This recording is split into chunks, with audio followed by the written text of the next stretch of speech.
Ahojte, v tomto videu si ukážeme, ako správne naložiť vodnú fajku. Budeme nakladať do silikónovej korunky, ktorá má výhodu, že nepotrebujeme tesnenie a nerozbije sa. Čo budeme potrebovať je samozrejme korunka, tabak, nejakú podložku, aby ste si nezašpinili stôl a nožík. Ako prvé dáme rozpaľovať uhlíky. My sme dneska použili kokosové uhlíky Tom Cocoa, ktoré sú osvedčené, dlho vydržia.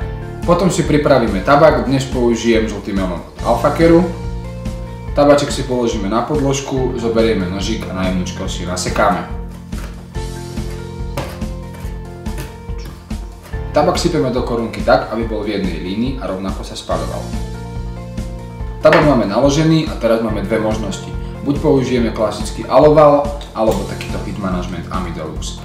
Ja osobne radšej používam tento Heat Management, pretože je to jednoduchšie a nie je s tým toľko roboty ako s alovalom. Heat Management položíme na korunku, dáme dovnútra uhlíky, do tohto sa nám mestia presne 2 uhličky. Pekne opatrne.